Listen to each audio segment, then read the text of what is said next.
ಚಿತ್ರದುರ್ಗ ಜಿಲ್ಲೆಯ ರವಿ ಪ್ರಕಾಶನ ಹಾಗೂ ರಜತ್ ರಶ್ಮಿ ಪ್ರಕಾಶನ್ ಗುಳೇದಗುಡ್ಡ ಡಾಕ್ಟರ್ ರಾಜಶೇಖರ ಬಸವಪಟ್ಟದವರ ಸೇವಾನಿವೃತ್ತಿ ಪ್ರಯುಕ್ತ ಅಭಿನಂದನಾ ಸಮಾರಂಭ ಹಾಗೂ ಬಯಲು ಬೆರಗು ಮತ್ತು ವಿವೇಕ ಚಿಂತಾಮಣಿ ಗ್ರಂಥಗಳ ಲೋಕಾರ್ಪಣೆಯನ್ನು ಇಳಕಲ್ ಚಿತ್ರಗಿ ವಿಜಯ ಮಹಾಂತೇಶ್ವರ ಸಂಸ್ಥಾನ ಮಠದ ಗುರು ಮಹಾಂತ ಸ್ವಾಮಿಗಳು ನೆರವೇರಿಸಿದರು. ಶ್ರೀ ಜಗದ್ಗುರು ಗುರುಸಿದ್ದೇಶ್ವರ ಬೃಹನ್ಮಠ ಗುಳೇದಗುಡ್ಡದ 1008 ಜಗದ್ಗುರು ಬಸವರಾಜ ಪಟ್ಟದಾರ್ಯ ಸ್ವಾಮಿಗಳು ಸಾನ್ನಿಧ್ಯ ವಹಿಸಿದ್ದರು. ಧಾರವಾಡದ ಸಾಹಿತಿಗಳು ಸಂಗಮನಾಥ್ ಲೋಕಾಪುರ್ ಹಾಗೂ ಡಾಕ್ಟರ್ ಅಶೋಕ್ ನರೋಡೆ ಗ್ರಂಥ ಕುರಿತು ಮಾತನಾಡಿದರು.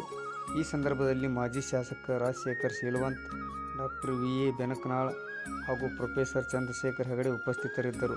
ವರದಿ ಶರಣಬಸಪ್ಪ ಎಸ್. ಜಮಖಂಡಿ, ಗುಳೇದಗುಡ್ಡ.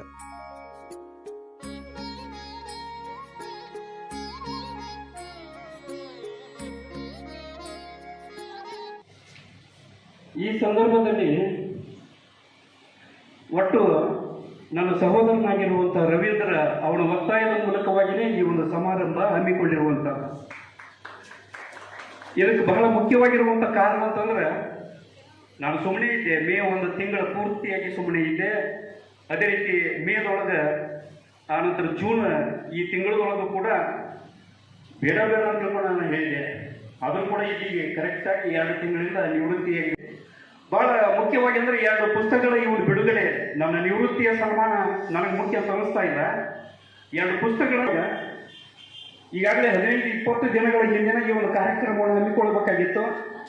ಅದಕ್ಕೆ ಅನಿವಾರ್ಯ ಕಾರಣಗಳ ಮೂಲಕವಾಗಿಯೇ ಇಳಕಲ್ಲಿನ ಚಿತ್ರಗಿ ಸಂಸ್ಥಾನ ಮಠದ ಪೂಜ್ಯ ಶ್ರೀಮಣ್ಣಿರಂಜನ ಪ್ರಣವ ಸ್ವರೂಪಿ ಗುರುಮಹಾಂತ ಸ್ವಾಮೀಜಿ ಅವರಿಗೆ 15-20 ದಿನಗಳ ಮೂಲಕವಾಗಿ ನಿರಂತರವಾಗಿ ಅವರಲ್ಲಿ ನಾನು ಪ್ರಾರ್ಥಿಸಿಕೊಂಡಂಥ ಸಂದರ್ಭದೊಳಗೆ ಅವರು ಕೊಟ್ಟಿರುವಂಥದ್ದು 30ನೇ ತಾರೀಕು ಈ ದೃಷ್ಟಿ ಮೂಲಕವಾಗಿ ಇವರು ಕಾರ್ಯಕ್ರಮವನ್ನು ಹಮ್ಮಿಕೊಂಡಿದ್ದೀವಿ. ಆದರೆ ಅನಿವಾರ್ಯ ಕಾರಣಗಳ ಮೂಲಕವಾಗಿಯೇ ಅವರು ಬೇರೊಂದು ವಿವಾಹ ಕಲ್ಯಾಣ ಮಹೋತ್ಸವದೊಳಗೆ ಅವರು ಬಹಳ ಆತ್ಮೀಯರು, ಬಹಳ ಪ್ರೀತಿ, ಅವರ ಒಡನಾಟ, ಅವರ ಸ್ನೇಹ ಸಂಪರ್ಕ ಸುಮಾರು 2.5-3 ದಶಕಗಳ ಮೂಲಕವಾಗಿಯೇ ಅವರು ನಾವು ವಿಶ್ವವಿದ್ಯಾಲಯ ಮಟ್ಟದೊಳಗೆ ಇವರ ಕಾರ್ಯಗಳನ್ನು ಅಥವಾ ಸೇವೆಯನ್ನು ಸಲ್ಲಿಸ್ತಾ ಇದ್ದೀವಿ. ಒಳ್ಳೆ ಮಾತುಗಾರರು, ಹಾಸ್ಯಗಾರರು, ಅದೇ ರೀತಿ ಸುಮಾರು 40 ಪುಸ್ತಕಗಳನ್ನು ಪ್ರಕಟಣೆ ಮಾಡಿರುವಂಥ ಅಪರೂಪದ ಒಬ್ಬ ಕಥೆಗಾರ. ಕಥೆ ಅಂದರೆ ಮುಳ್ಳು ಬೇರೆ ದಾಟಿ ಅನ್ನುವಂಥದ್ದು, ಅದು ಟೆಕ್ಸ್ಟ್ ಬುಕ್ ಕೂಡ ಆಗಿರುವಂಥದ್ದು. ಆ ಪಠ್ಯಪುಸ್ತಕ ಒಂದೊಂದು ಆ ಕಥೆಯನ್ನು ಆಯ್ದುಕೊಂಡಿರುವಂಥದ್ದು ಕೂಡ ಬಹಳ ವಿಶೇಷವಾಗಿರುವಂಥ ವ್ಯಕ್ತಿತ್ವ, ಸಂಘಟನೆ, ಹೋರಾಟ. ಅದೇ ರೀತಿ ಎಂದಾಗ ನನಗೆ ತಕ್ಷಣ ನೆನಪಾಗುವಂಥವರು ಶ್ರೀ ನಿರಂಜನ ಪ್ರಣವ ಸ್ವರೂಪಿ 1008 ಜಗದ್ಗುರು ಬಸವರಾಜ ಪಟ್ಟದಾರ್ಯ ಮಹಾಸ್ವಾಮಿಗಳು, ಶ್ರೀ ಜಗದ್ಗುರು ಗುರುಸಿದ್ದೇಶ್ವರ ಬೃಹನ್ಮಠ ಗುಳೇದಗುಡ್ಡಿಯವರು. ನಿನ್ನೆ ಬಾಗಲಕೋಟೆ ಜಿಲ್ಲಾ ಸಾಹಿತ್ಯ ಸಮ್ಮೇಳನ ನಡೆದ್ರೆ 9 ಮಂದಿ ರಾಜಕಾರಣಿಗಳು ಒಬ್ಬರೇ ಇದ್ದರು. ಮೇಟಿಯವರು ಮಾತ್ರ ಇರುವವರು ಯಾರು ಬಂದಿದ್ರು. ಬಟ್ ಇಲ್ಲಿ ಶೀಲವಂತ್ ಅವರು ಬಂದದ್ದು ಇದು ಸಾಹಿತ್ಯಕ್ಕೆ ಸಾಕ್ಷಿಯಾಗಿದ್ದು. ಯಾವಾಗಲೂ ರಾಜಾಶ್ರಯ ಅನ್ನೋದು ಬೇಕು. ಪಂಪ, ರನ್ನ, ಪೊನ್ನ, ಚೆನ್ನ ರಾಜಾಶ್ರಯ ಬಂದದ್ದು ಒಂದು ಬಲ ಬೇಕಾಗತ್ತೆ. ಯಾಕಂದ್ರೆ ಬಸವಣ್ಣ ಇಷ್ಟೆಲ್ಲ ದೊಡ್ಡ ಸಾಧನೆ ಮಾಡಿದಾನ ಅಂದ್ರೆ ಅಲ್ಲಿ ರಾಜಕೀಯ ಶಕ್ತಿ ಇದ್ದಾಗ ಮಾತ್ರ ಸಾಧನೆ ಮಾಡ್ಲಿಕ್ಕೆ ಸಾಧ್ಯ. ಅದು ಇಂಥವರ ಆ ಸಹಕಾರ ಎಲ್ಲ ಬೇಕಾಗ್ತದೆ. ಹಾಗೆ ಸುಸಂಸ್ಕೃತವಾದಂಥ ಡಾಕ್ಟರ್ ರಾಜಶೇಖರ್ ಶೀಲವಂತ್ ಅವರೇ ಬಹಳ ಮುಖ್ಯವಾದಂಥ, ನಾವು ಇಡೀ ಕನ್ನಡ ಸಾಹಿತ್ಯದೊಳಗ ಒಬ್ಬರು ಯಾರೇ ಒಂಥರ ಸಂಚಲನಗೊಳಿಸ್ತಾರ ಅಂತಂದ್ರೆ ಅವರು ನಮ್ಮ ಸಂಗಮನಾಥ ಲೋಕಾಪುರ ನೋಡಿ ಒಂದು ಪ್ಯಾರ ತಗೊಂಡು ವಿಮರ್ಶೆ ಬರೆಯಾರೆ, ಓದೋದೇ ಇಲ್ಲ. ಬಟ್ ಹೀಗೆ ಇವರು ರಾಜಶೇಖರ ಆಗಲ್ಲ, ಒಟ್ಟು ಅದರೊಳಗಿನ ಶಿಸ್ತನ್ನ ಹೂಳನ್ನ ತೆಗೆದು ಕೊಟ್ಟಿದ್ದಾರ. ಆ ಲೇಖನ ನೋಡಿದ ಮೇಲೆ ಇಡೀ ಪುಸ್ತಕ ಏನೇನಿದೆ ಗೊತ್ತಾಗ್ತಿದೆ. ಆ ಲೇಖನ ಓದಿದ ಮೇಲೆ ಆ 3 ಪುಸ್ತಕ ಓದಬೇಕು ಅಂತ ಪ್ರೇರಣೆಯನ್ನ ಕೊಡುವಂತ ಲೇಖನ ನಮ್ಮ ರಾಜಶೇಖರ ಅವರು. ಆಮೇಲೆ ಈ ಜಾತಿ, ಮತ, ಪಂಥ ಇವರು ಯಾವುದೇ ಕಟ್ಟು ಬೀಳೋದಿಲ್ಲ. ಇವ್ರು ನಮ್ಮವ್ರೇನೋ, ಇವ್ರು ನಮ್ಮವ್ರು ಅಲ್ಲೇನೋ, ಹೀಗೆಲ್ಲ ನಡೆದ ಈಗ ಬಹಳ ವಿಚಿತ್ರ ಎಲ್ಲ ಹೇಳಬಾರ್ದೆಲ್ಲ ಇಟ್ಟಿದ್ದೇವೆ. ಬಟ್ ಅದೆಲ್ಲವನ್ನ ಬಿಟ್ಟುಕೊಂಡು ಕೂಡ ಇವರು ಮೊಹಮ್ಮದ್ ಪೈಗಂಬರ್ ಮತ್ತು ಖಲೀಫರು ಈ ಪುಸ್ತಕನ ಪರಿಚಯ ಮಾಡಿಸಿರುವಂಥದ್ದು.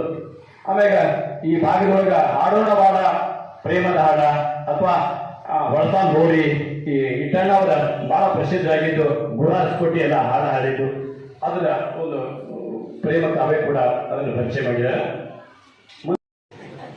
ಅವಾಗ ಕರೆದು 3 ತರಗತಿ ಇದ್ರಾಗ ಹಾಕಿಸ್ಕೊಂಡು ಹೋಗತ್ತೆ. ಮತ್ತೊಂದು ಮತ್ತೊಂದು ವಾರ ಬಿಟ್ಟು ಅರ್ಧ ಮೊದಲು ಮತ್ತೆ ನಾವು ಸಾರಿಗೆ ಹೋಗೋಣ ಮತ್ತೆ ಸಾರಿಗೆ ನಿಂತಿದ್ದೆ ತೆರಿಗೆ ಎಷ್ಟು ತಂದಿ ಅಂದ್ರು ಒಂದ ತಂದೆ ಅಂತ ಯಾರು ತಗೊಂಬಾರ ಪೂರ್ತಿ ವಚನ ಅಂತ ಏನಿ ಅಂತಿದ್ರಿ ಈಗ ಬರ್ತಾವ್ರಿ ಅಂತಾರ ಯಾವ್ದದು ಅಂತ ಲೋಕದ ತಂದಿವಿ ಕಿತ್ತಿದ್ದೀವ್ರಿ ನಿಮ್ಮ ಮಾನವ ಸಂತೈಸಿಕೊಳ್ಳಿ ತನ್ನ ಸಂತೈಸಿಕೊಳ್ಳಿ ನೆರಮನೆಯ ಜೊತೆಗೆ ಅಳುವವರ ಡಚ್ಚ ಪೂರ್ಣ ಸಂಗಮರಿವ ಏಟೈತಿ ಫಲ 1 ಎಕರೆ ಐತಿ ಅದು ಬೆಳೆಯುದಿಲ್ಲ ಮತ್ತೆ ಅಲ್ಲಿ ಯಾರು ಕರೆಸ್ತಾರ ನಮ್ಮಪ್ಪ ಮಾಸ್ತರ ಇದ್ದಲ್ರಿ ನೌಕರಿ ರಾಜೀನಾಮೆ ಕೊಟ್ಟು ಬಂದ PB ಆಗಿತ್ತು ನಾ 6 ವರ್ಷ ಇದ್ದಾಗ ಸುತ್ತಾನ ನಮ್ಮವ್ವ ಊರಾಗ ಕೂಲಿ ಮಾಡಿ ನನ್ನ ಸಾಲಿ ಓದಿಸ್ತಾರೆ ಅಪ್ಪಗಳು ಅಂಗಡಿ ಆ ರೂಮ್ನಾಗಿಂದ ಟ್ರಂಕ್ ಇವನ್ನ ಕೂಡ ಮಠದಾಗ ಕರೆದು ಇವನಿಗೊಂದು ರೂಮ್ ಕೊಟ್ಟು ಪ್ರಸಾದ ಕೊಟ್ಟು ಇಲ್ಲೇ ವಿದ್ಯಾಭ್ಯಾಸ ಮಾಡು ಇಂದಿಂದ ಇವನು ಓದುವುದು ವಸ್ತಿದು ಊಟದ್ದು ಖರ್ಚು ಶ್ರೀಮಠ ಬರ್ತದ ಅಂತ ಮಹಾನ್ ತಪ್ಪುಗಳ ವಾಣಿಯ ಮೂಲಕ ಸಾರಿಗೆ ಬಂದ ಹುಡುಗ ಮಠ ಸೇರಿ ಬೋರ್ಡಿಂಗ್ನಾಗ ಗೆದ್ದು ಹುನಗುಂದಾಗ ಇಳಕಲ್ದಾಗ ಬಾಗಲಕೋಟದಾಗ ಧಾರವಾಡದಾಗ ಓದಿ MA Kannada MA sociology PhD ಆಗಿ ಒಂದು 56 ಪುಸ್ತಕ ಬರೆದು ಇವತ್ತು ಗೊಳ್ಳದ ಗುಡದಾಗ ಬಂದು ನಿಂದಿರ್ತಾನ ಅಂತಂದ್ರೆ ಸೂರ್ಯ ಇಳಕಲ್ಲ ಮಹಾನ್ ತಪ್ಪುಗಳ ಸಾರಿಗೆ ಬಂದ ಹುಡುಗನನ್ನೇ ಸಾರ್ವತ್ರಿಕ ಪ್ರಪಂಚದ ಸಾಹಿತ್ಯನಾಗಿ ಮಾಡಿರ್ತಕ್ಕಂಥ ಶಕ್ತಿ ಪರಮ ಪೂಜೆ ಬಸವರಾಜ ಅಪ್ಪಗಳದು ಇಳಕಲ್ಲದ ಮಹಾನ್ ತಪ್ಪುಗಳು ಸ್ಮರಿಸ್ಕೊಳ್ತೇವೆ. ಇವತ್ತು ಆ ಪರಂಪರೆಯನ್ನು ಮುಂದುವರಿಸಿಕೊಂಡು ಅಜ್ಜಾರ ಆಗಮನ ಆಗ್ತದ ಅಂತ ತಿಳ್ಕೊಂಡಂತೆ ಗುರುಮಾಂತ ಸ್ವಾಮಿಗಳು ಕೂಡ ಶ್ರೀಮಠದ ಕಾರ್ಯವನ್ನು ಬಹಳಷ್ಟು ಅರ್ಥಪೂರ್ಣವಾಗಿ ನಡೆಸಿಕೊಂಡು ಸಾಗಿದ್ದಾರೆ. ಅವರಿಬ್ಬರು ಹೆಂಗೆ ಕಾಣ್ತಾರಂದ್ರೆ ರಾಮಕೃಷ್ಣ ಪರಮಹಂಸರು ಮತ್ತು ವಿವೇಕಾನಂದ ಕಂಡಂಗೆ ಕಾಣ್ತಾರೆ ನೋಡ್ರಿ.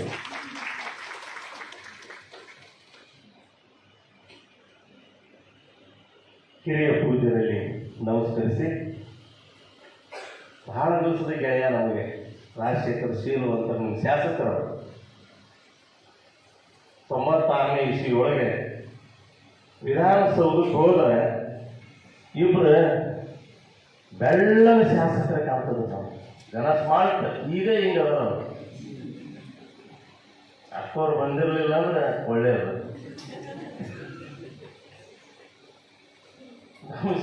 ರಾಜಶೇಖರ್ ಶೀಲು ಅಂತ ಒಬ್ರು, ಆಮೇಲೆ ಅವರು ವಿಲಾಸ್ ಬಾಬು ಆಲ್ಬೇಕರ್ ಒಬ್ರು. ವಿಲಾಸ್ ಇವರಿಬ್ಬರನ್ನು ನೋಡಾಕ ನಾವು ವಿಧಾನಸೌಧಕ್ಕೆ ಹೋಗಿದ್ದೀವಿ. ಮಂದಿ ವಿಧಾನಸೌಧ ನೋಡಾಕ ಬಂದ್ರ ನಾವು ಇವರಿಬ್ಬರು ನೋಡಕ್ ಹೋಗಿದ್ದೀವಿ. ಅಷ್ಟು ಸ್ಮಾರ್ಟ್, ಬರೇ ರೂಪದೊಳಗಲ್ಲ, ಗುಣ, ಸಮಾಜ ಕಾರ್ಯ, ವಿಶ್ವಾಸ, ನಂಬಿಕೆ, ಪಕ್ಷ ನಿಷ್ಠೆ, ಜನಸೇವೆ ಎಲ್ಲವನ್ನೂ ಬಂದ್ರೆ ಹುನಗುಂದ ಬಾದಾಮಿ ಭಾಗದಿಂದ ಬಸವಪಟ್ಟಣದವರ ಈ ಸಾಲುಗಳು 50 ವರ್ಷಗಳ ಹಿಂದೆನೆ ಸಮಾನ ತತ್ವ ಪ್ರತಿಪಾದನೆಗಾಗಿ ಬರೆದನ್ನ ನಾವು ಇವತ್ತನ್ನು ಕೂಡ ತೆಗೆದುಕೊಳ್ಬೇಕು ಅಂತ ಹೇಳಿ ಬಸವಪಟ್ಟಣದವರ ಕೆಲವೊಂದಿಷ್ಟು ಕವಿತೆಗಳನ್ನ ನಾನು ನೋಡಿದೆ. ಬರೀ ಅವರು ಬರೀತಕ್ಕಂಥದ್ದು ಬೆಳಕು ಕತ್ತಲೆಯಿಂದ ಹೊರಗೆ ಬರಬೇಕು. ಅವರಷ್ಟು ಹೆಣ್ಣನ್ನ ಸುಂದರವಾಗಿ ಚಿತ್ರಿಸ್ತಕ್ಕಂಥ ಕೆಲಸ ಯಾರು ಮಾಡೋದು. ಬಹಳ ಅದ್ಭುತವಾಗಿರ್ತಕ್ಕಂಥ ನವೋದಯದ ಕವಿ. ನನಗೆ ಬೇರೆ ಮತ್ತು ಚೆನ್ನವೀರ ಕಣಿವೆಯವರ ಕಾವ್ಯವನ್ನು ಓದಿದಾಗ ಶ್ರೀ 18 ಜಗದ್ಗುರು ಬಸವರಾಜ ಮಹಾಸ್ವಾಮಿಗಳ ಅಡಿದಾವಣೆಗಳಲ್ಲಿ ನಮನಗಳನ್ನು ಸಲ್ಲಿಸಿ, ಅದೇ ರೀತಿ ಪೂಜ್ಯರಾಗಿರ್ತಕ್ಕಂಥ ಶ್ರೀ ಗುರುಬಸವ ದೇವರು ಅವರ ಪಾದಗಳು ಕೂಡ ಶ್ರೀಗಂಡ ನಮನಗಳನ್ನು ಸಲ್ಲಿಸಿ, ಕಾರ್ಯಕ್ರಮದ ಕುರಿತು ಈ ಕಾರ್ಯಕ್ರಮವನ್ನು ಉದ್ದೇಶಿಸಿ ಮಾತನಾಡಿರ್ತಕ್ಕಂಥ ಖ್ಯಾತ ಸಾಹಿತಿಗಳು, ಅತ್ಯಂತ ಆತ್ಮೀಯವಾಗಿರ್ತಕ್ಕಂಥ ಡಾಕ್ಟರ್ ಕಮಲನಾಥ ಗೌತಮ ಸರ್ ಅವರೇ, ಅದೇ ರೀತಿ ಪುಸ್ತಕದ ವಿಮರ್ಶೆಯ ಜೊತೆಗೆ ಮಾತನಾಡಿರ್ತಕ್ಕಂಥ ಆತ್ಮೀಯರಾಗಿರ್ತಕ್ಕಂಥ ಇನ್ನೋರ್ವ ಅಧ್ಯಕ್ಷರು. ಒಂದು ಪುಸ್ತಕ ಹೊರಗೆ ಬರಬೇಕಾಗಿತ್ತು ಅಂತಂದರೆ ಒಂದು ಸಮುದ್ರದಷ್ಟು ಆಳವಾಗಿರುವಂಥ ಅಧ್ಯಯನ ನಮ್ಮಲ್ಲಿದ್ದಾಗ ಮಾತ್ರ, ಹಳ್ಳ ಕೆರೆಗಳಷ್ಟು ಮಾತ್ರ ನಾವು ಪುಸ್ತಕವನ್ನು ಬರೀಲಿಕ್ಕೆ ಸಾಧ್ಯ ಆಗ್ತದೆ. ಹಾಗೆ ನಾವು ಚಿಂತನೆಯನ್ನು ಮಾಡಿ ಇವತ್ತಿನ ಜಗತ್ತಿಗೆ, ಇವತ್ತಿನ ನಾಡಿಗೆ, ಈ ಜಿಲ್ಲೆಗೆ ಮತ್ತು ಈ ಊರಿಗೆ ಬೇಕಾದಂತಹ ಅಮೂಲ್ಯವಾಗಿರುವಂತಹ ಪುಸ್ತಕ ಅದು ನಮ್ಮ ವಿವೇಕ ಚಿಂತಾಮಣಿ. ಆ ಪುಸ್ತಕದಲ್ಲಿ ಶರಣರ ವಿಚಾರಗಳೇನಿದಾವಲ್ಲ ಎಲ್ಲವೂ ಕೂಡ ಅದ್ಭುತವಾಗಿ ಮೂಡಿ ಬಂದಿದ್ದಾರೆ. ನಾನು ಸುಮ್ಮನೆ ಹಾಗೆ ಪುಸ್ತಕಗಳನ್ನು ಹಾಕಿದ್ದೇನೆ. ಬಹುಶಃ ಶರಣರಿಗೆ, ಬಸವಾದಿ ಪ್ರಮುಖರಿಗೆ ಎಷ್ಟು ದೂರದೃಷ್ಟಿ ಇತ್ತು ಅಂತಂದ್ರೆ, ಒಂದು ವಚನ ನಾವು ಒಳ್ಳೆಯ ಗುಣಗಳನ್ನು ಬೆಳೆಸಿಕೊಳ್ಳಬೇಕು ಅನ್ನೋದನ್ನ ಕುರಿತು ಇದೆ. ಏನು ಬಂದಿರಿ ಹಗಲಲ್ಲಿದ್ದೀರಿ ಎಂದರೆ ನಿಮ್ಮ ಮೈಸೂರಿಗೆ ಹಾರಸು. ಎಷ್ಟು ಒಳ್ಳೆಯ ವಚನ ಅದು ಅಂತಂದ್ರೆ, ಇವತ್ತಿನ ದಿನ ಇವತ್ತಿನ ಮಕ್ಕಳು ಮತ್ತು ಯುವ ಪೀಳಿಗೆಗಳು ಈ ಪುಸ್ತಕವನ್ನು ನೋಡಿ ಕಲಿಬೇಕಾಗ್ತದೆ. ಭಾಗವಹಿಸಿರುವಂತಹ ಶ್ರೀಪೀಠದ ಭವಿಷ್ಯ ಜಗದ್ಗುರುಗಳಾಗಲಿರುವ ಪೂಜ್ಯರಾದ ಗುರುಬಸವದೇವರಲ್ಲಿ ವೇದಿಕೆಯಲ್ಲಿ ಉಪಸ್ಥಿತರಿರ್ತಕ್ಕಂಥ ಡಾಕ್ಟರ್ ಸಂಗಮನಾಥ್ ಲೋಕಾಪುರು, ಚೆನ್ನಾಗಿ ಮಾತನಾಡಿ ನಿರ್ಗಮಿಸಿರುವಂಥ ಡಾಕ್ಟರ್ ಅಶೋಕ್ ನರೋಡಿಯವರು, ಹಾಗೆಯೇ ನಮ್ಮ ಶಿಕ್ಷಣ ತಜ್ಞರಾಗಿರ್ತಕ್ಕಂಥ ಡಾಕ್ಟರ್ ಗಣೇಶನಾಳ್ ಅವರು, ಬಸವ ಪಟ್ಟದ ಪರವಾಗಿ ಸಮಾಜದ ಉದಯೋನ್ಮುಖವಾಗಿರ್ತಕ್ಕಂಥ ಅತ್ಯಂತ ನಾಗಾಲೋಕದ ಶಕ್ತಿಯನ್ನು ಸಂಪಾದನೆ ಮಾಡಿಕೊಳ್ಳತಕ್ಕಂಥ ಡಾಕ್ಟರ್ ಚಂದ್ರಶೇಖರ್ ಹೆಗಡೆಯವರು ಇಲ್ಲಿ ನಡೆಯತಕ್ಕಂಥ ತಮ್ಮೆಲ್ಲರಲ್ಲಿ ಶರಣಾರ್ಥಿಗಳು. ನಮಗೇನು ಮಾತನಾಡಬೇಕಾಗಿಲ್ಲ. ನಮ್ಮಲ್ಲೊಂದು ಮಾತಿದೆ, ಏನು ಬಟ್ಟೆ ತುಂಬಿದ ಮೇಲೆ ಬುದ್ಧಿ ಮುಳ್ಳು ಎಲ್ಲ ಹುಟ್ಟು ಬಿದ್ದಿರ್ತೇವೆ. ನೊಡೆಯರಾಗಲಿ, ನಮ್ಮ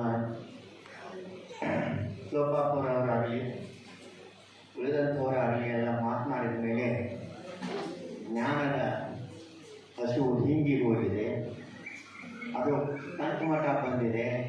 ಇನ್ನಿಷ್ಟು ತುಣುಕುಗಳನ್ನು ಅಥವಾ ತುತ್ತನ್ನು ಒಳಗೆ ಹಾಕದೇ ಇರುವಷ್ಟು ಭರ್ತಿಯಾಗಿದೆ. ಆದರೆ ಈ ಎಲ್ಲ ಬಳಗ ಇದೆಯಲ್ಲ, ಈ ಬಳಗಕ್ಕೆ ಕಾರಣವಾಗಿರ್ತಕ್ಕಂಥದ್ದು ನಮ್ಮ ಪರಮಾರಾಧ್ಯ ಗುರುಗಳಾಗಿರುವ ಲಿಂಗೈಕ್ಯ ಕತ್ತು ಜಗದು ಸಿದ್ಧಪಟ್ಟದಾರ ಮಹಾಸ್ವಾಮಿಗಳವರ ಪುಣ್ಯಾರಾಧನೆಯನ್ನು ವಿಶಿಷ್ಟವಾಗಿ ಈ ನಾಡಿನಲ್ಲಿ ಶರಣ ಸಂಗಮ ಸಮಾರಂಭವನ್ನು ಪ್ರತಿ ವರ್ಷ 8-9 ದಿವಸ 5 ದಿವಸ ಮೂಲಕವಾಗಿ ಕಟ್ಟಿಕೊಂಡಿರ್ತಕ್ಕಂಥ ಬಳಗ ಇವುಗಳಿಲ್ಲ. ಈಗ 10-20 ವರ್ಷದಿಂದ ಧಾರವಾಡ ಇವರು ಎಲ್ಲ ಕರ್ನಾಟಕದಲ್ಲಿ, ರಾಜ್ಯದಲ್ಲಿ, ವಿಶೇಷವಾಗಿ ಇತರೆ ರಾಜ್ಯಗಳಲ್ಲಿಯೂ ಕೂಡ ಸಾಹಿತಿಗಳ, ಸುಸಂಸ್ಕೃತರ, ಜ್ಞಾನ ವಿಜ್ಞಾನಿಗಳ, ಸಂಗೀತಾಸಕ್ತರ, ಅನೇಕ ಸಾಂಸ್ಕೃತಿಕ ವಲಯದಲ್ಲಿ ಬೆಳೆದು ಬಂದಿರತಕ್ಕಂಥ ಆ ರೀತಿಯಾಗಿರ್ತಕ್ಕಂಥ ಬಳಗನ ಅವ್ರು ಯಾವ ಜಾತಿಯೋ ನಾನು ಯಾವ ಜಾತಿಯೋ ನಮಗೆ ಯಾವ ಗೊತ್ತಿಲ್ಲ. ನಮ್ಮ ಜಾತಿ ಜ್ಞಾನದ ಜಾತಿ, ಶರಣರ ಚಿಂತನೆಯ ಜಾತಿ, ಬೆಳಕನ್ನು ಕೊಡತಕ್ಕಂಥವರ ಜಾತಿ. ನಮ್ಮ ಒಂದು ಸ್ಟಾಕ್ ಆಯ್ತು ಬರ್ತದೆ. ಹಾಗೆ ನಾವೆಲ್ಲರೂ ಕೈಯಾಗ ಬ್ಯಾಟ್ರಿ ಹಿಡ್ಕೊಂಡಿರ್ತಕ್ಕಂಥವ್ರದ್ದು. ನನ್ನ ಹತ್ರ ಬ್ಯಾಟ್ರಿ ಚಾರ್ಜ್ ಇರಲಿಲ್ಲ ಅಂದ್ರೆ ಮೊದಲು ನಮ್ಮ ಹತ್ರ ಇದ್ದವ್ರದ್ದು ಬ್ಯಾಟ್ರಿ ಇದ್ದಂತ ಅವನು ಬೆಳಕು ಕಡೆ ಮುನ್ನಡೆಸ್ತಾನೆ. ಲೀಡ್ ಕ್ಯಾಂಡಲ್ ಇದೆ, ಬೆಳಕಿನಡೆಗೆ ಮುನ್ನಡೆಸು ಅಂತ. ಇಂಥ ಒಂದು ಸಮಾಜವನ್ನು, ಇಂಥ ಒಂದು ಸಂಘವನ್ನು, ಇಂಥ ಒಂದು ಪರಿಸರವನ್ನು, ಇಂಥ ಒಂದು ಭಾಳ ಆಗ್ತದೆ, ಅವಳ ಪ್ರವೃತ್ತಿ ಭಾಳ ಆಗ್ತದೆ. ಆ ಬಾಳನ್ನು ಸಾರ್ಥಕ ಮಾಡುವುದಕ್ಕೋಸ್ಕರವಾಗಿ ತಾನು ಇಲ್ಲಿವರೆಗೂ ಕಟ್ಟಿಕೊಂಡಿರ್ತಕ್ಕಂಥ ಜ್ಞಾನ ಪಾಠವನ್ನು ಎಲ್ಲರಿಗೆ ಹಂಚಿಕೊಳ್ತಕ್ಕಂಥ ಸಕ್ರಿಯ ಶಕ್ತಿ ಪ್ರಾಪ್ತ ಆಗ್ತದೆ. ಆ ಕಾರಣ ಎಲ್ಲರ ಹಾರೈಕೆ ಮೂಲಕವಾಗಿ ಡಾಕ್ಟರ್ ಬಸವಪಟ್ಟ ದಂಪತಿಗಳಿಗೆ ಇದು ನಿವೃತ್ತಿಗೆ ಗೋಸ್ಕರ ಬಂದದೇ ಅಲ್ಲ, ಸಕ್ರಿಯವಾಗಿರ್ತಕ್ಕಂಥ ಸೇವಾ ಮನೋಭಾವನೆಯನ್ನು ಉಳಿಸಿಕೊಳ್ಳತಕ್ಕಂಥ ಮನೋಭಾವ, ಬುದ್ಧಿ, ಶರೀರಗಳಿಗೆ ಉತ್ಸಾಹವನ್ನು, ಚೇತನವನ್ನು ಕೊಡತಕ್ಕಂಥ ದೃಷ್ಟಿಯಿಂದ ಅಭಿನಂದನೀಯವಾಗಿರ್ತಕ್ಕಂಥ ಈ ಕಾರ್ಯಕ್ರಮ. ಆ ಅರ್ಥದಲ್ಲಿ ಇದು ಹೃದಯ ಸ್ಪರ್ಶಿ, ಹೃದಯಂಗಮ ಭಾವವನ್ನು ಅಳವಡಿಸೋಕೆ ಭಾವನಾತ್ಮಕವಾಗಿರ್ತಕ್ಕಂಥ ಕಾರ್ಯಕ್ರಮ. ನಾವು ಬಹಳ ನೆಲೆ. ಅದಕ್ಕಾಗಿ ಇವತ್ತು ನಮ್ಮ ರಾಜಶೇಖರ ಪಟ್ಟದವರು, ಬಸವ ಪಟ್ಟದವರು ಅವರು ಅನುಭಾವಿಕ ನೆಲೆಯಲ್ಲಿ ನಿಂತು ಈ ಕಾರ್ಯವನ್ನು ಮಾಡಕತ್ತಾರೆ. ದೊಡ್ಡದವರು ಯಾವಾಗಲೂ ಕೂಡ ಅದರಂಥ ಭಾವನೆಯಿಂದ ಸಾಹಿತ್ಯ ಸೇವೆ ನಿರಂತರವಾಗಿ ಮಾಡ್ತಾ ಇದ್ದಾರೆ. ಅವರಿಗೆ ಈ ಸೇವೆ ನಿರಂತರವಾಗಿ ಸದಾಕಾಲ ನಡೆಯಲಿ. ಅವರ ಮೇಲೆ ಪೂಜ್ಯ ಜಗದ್ಗುರು ಮಹಾಸನ್ನಿಧಿಯವರ ಆಶೀರ್ವಾದ ಮತ್ತು ನಮ್ಮ ಪರಮ ಪೂಜ್ಯ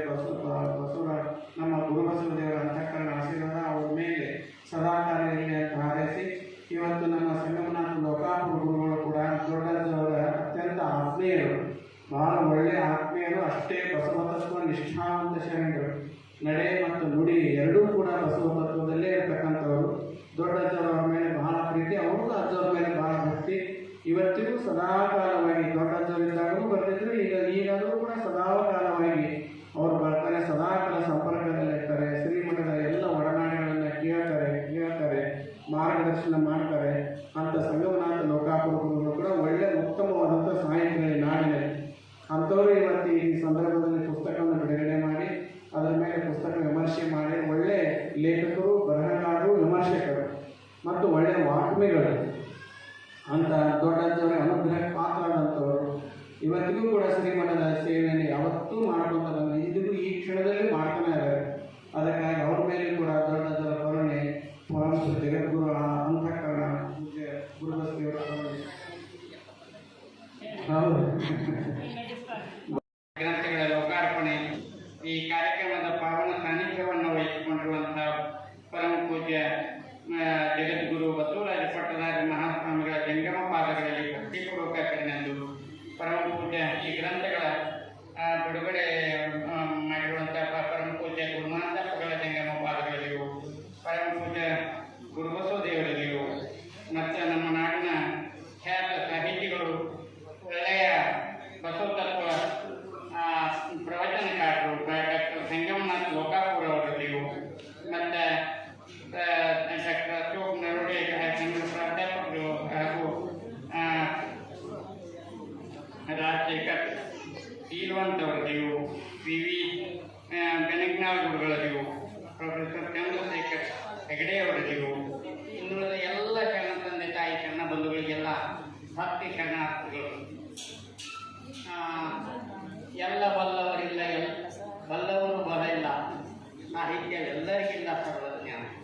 ಸಾಹಿತ್ಯ ಬರೆಯುವಾಗ ಬರವಲ್ಲ, ಅವನ್ನ ಎಲ್ಲ ಅದರಿಂದ ಯಾವಾಗಲೂ ಅಧ್ಯಯನ ಬೇಕಾಗ್ತದೆ. ಅದರಿಂದ ಭಾಳಷ್ಟು ಸಂಪತ್ತಿರಬೇಕಾಗ್ತದೆ, ಅಂದರೂ ಸಾಹಿತ್ಯ ಬರ್ತದೆ.